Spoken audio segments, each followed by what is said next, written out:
Welcome to another episode of TVS's Online Riding Academy. We've been studying touring. In this episode, we'll take a closer look at a few advanced techniques of touring, including how to best position your motorcycle on the highway, how to ride in a group, and how to avoid an accident.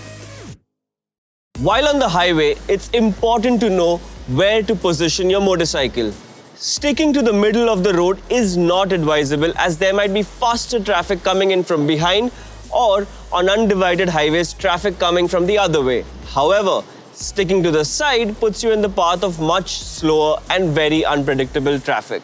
It is best to put yourself in a position where you can see clearly both sides of the road. If you're following larger vehicles, drop back to a distance where your vision opens up and ride in the line of the wheel tracks, because you never know what debris the driver will decide to let run in between his tires, and this will also give you an escape route in case the vehicle in front stops or turns in a hurry. Out on the highway, it is important to avoid the blind spot. Braking on a long ride can be tricky. The speeds are high, the motorcycle has extra weight, and often there isn't much warning. So we recommend that you practice braking from high speeds with your loaded motorcycle before the big ride. Learn to squeeze the front lever with 2 fingers and not grab it. Remember to let the front brakes handle 80% of the braking load, and engine braking will also help immensely. Use your turn signals well in advance of making a maneuver, because the more information you give other road users, the more predictable you'll be. When overtaking a vehicle, make sure you use your pass lights and even the horn to let the driver know you're attempting to pass. We've talked about you as a solo rider so far, but riding in a group can also be a very rewarding experience.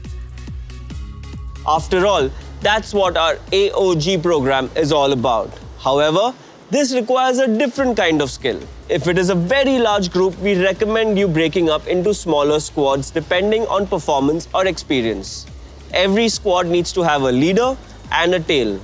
The one tailing the squad is usually the fastest, most skilled rider of the pack or the one familiar with the route. This way, in case there is a problem, the tail can attend to it and help the fellow rider to be back with the squad.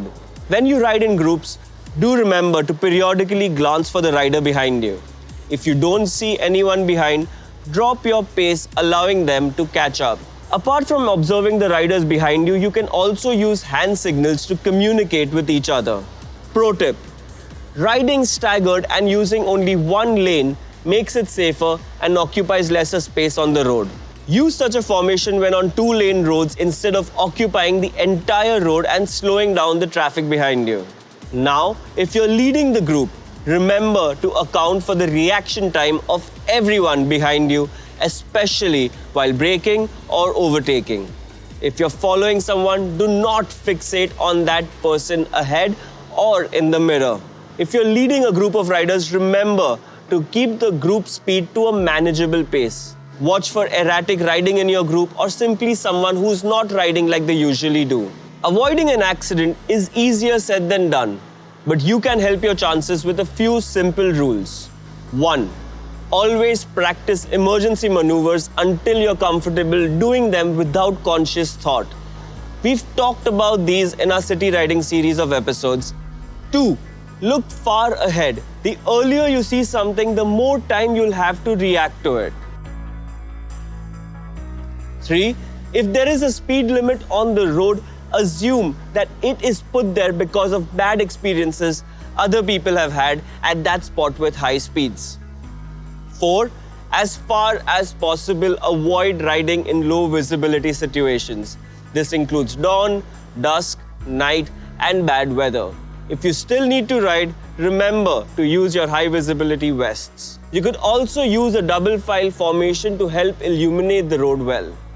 That's it then for this episode. If you like this video, please give us a thumbs up and don't hesitate to pepper us with any questions you have. Subscribe to our channel and share this with your other riding buddies.